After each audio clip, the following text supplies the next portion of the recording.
Seguimos con los distintos aprontes también de lo que han sido los efectos de este sistema frontal y distintas aristas, porque claro, vemos anegamiento de calles, inundaciones en casas, pero también hay que recordar la situación de los más vulnerables, aquellos quienes viven en campamentos, con la lluvia, con el viento, con el frío también, con las evacuaciones preventivas también que se han solicitado para campamentos. Vamos a hablar de este tema, para eso estamos ya en el estudio con Isidora García, directora social de Techo Chile. Isidora, gracias por acompañarnos esta tarde. Muchas gracias, Nicolás, un gusto. Usted tiene mucha experiencia en lo que es la situación de las personas que viven en campamentos con sistemas frontales de este tipo.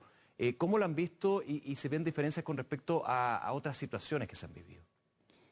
Bueno, esto es algo que vemos año tras año. Año tras año vemos las mismas consecuencias en los campamentos. Sin duda que esto está siendo más grave porque son sistemas frontales que no veíamos hace tiempo, ¿cierto? Y que además están siendo en un periodo anterior, antes de incluso que empezara el invierno, ya estábamos viendo lluvias de alta magnitud y que tenían efectos muy severos en las casas de las personas.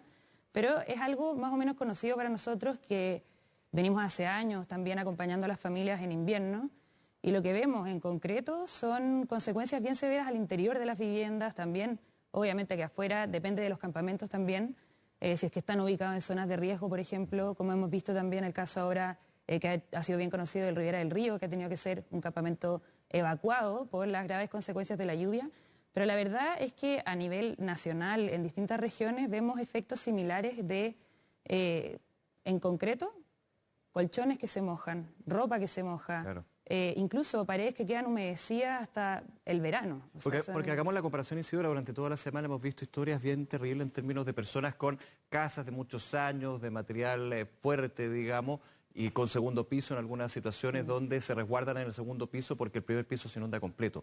Ahora, llevemos esa misma situación a aquellas viviendas de los campamentos. Material ligero, espacios muy hacinados, si con suerte con un nylon o no, o sea, para entender también a qué nos estamos enfrentando.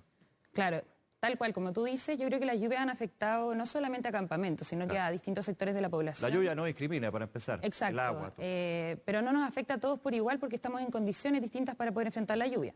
Si bien ha reflejado la fragilidad de nuestras ciudades en general, como en términos de infraestructura para poder enfrentar estos sistemas frontales, la verdad es que las consecuencias parecen ser más severas en justamente esos hogares que presentan una mayor precariedad. Y presentan precariedad en términos de su infraestructura, la materialidad de la vivienda, los accesos. Son distintas consecuencias que en el día a día uno no se imagina hasta que está en el lugar y vemos las graves consecuencias que esto tiene incluso en el largo plazo. O sea, estar en viviendas que no se van a secar hasta realmente meses quizá. Claro. Y eso genera una situación de humedad constante en la que evidentemente no es adecuado que una familia pueda estar viviendo. Y fíjate, en un hecho concreto, cuando se activa la evacuación preventiva, esta alerta sabe que hemos comentado tantas veces, que hemos hecho el recordatorio de cumplir cuando se llama la evacuación. Sí. Cuando se ha hecho en campamentos, muchas veces se dice, bueno, hay albergues disponibles, pero las personas dicen, es que si yo me voy de acá, quizás ya no está cuando vuelva. Y vivo en un campamento, y vivo en una toma. O sea, hay que también dimensionar la realidad social que se vive en ese sector cuando abordamos con este fenómeno del tiempo. Exactamente, bueno, es muy importante la evacuación, eso sí, porque ahí estamos hablando... Hay que respetarla igual, digamos. Claro, ¿no? Y está en riesgo la vida de las personas, ¿cierto? Entonces, evidentemente que es importante que se genere la evacuación y para eso es muy valorable también la labor que cumplen las municipalidades en estos casos. Me tocó estar justamente en Talagante, por ejemplo, donde vi el despliegue municipal y todo lo que eso implica y claro que es algo súper valorable e importante, pero como tú decías...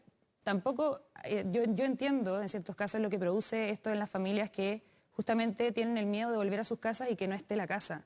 Porque cuando pensamos en el efecto de las lluvias, como te decía, se dañan todos los bienes. Esto puede incluso afectar los electrodomésticos, que a la gente le cuesta conseguir y que pueden terminar siendo inutilizables.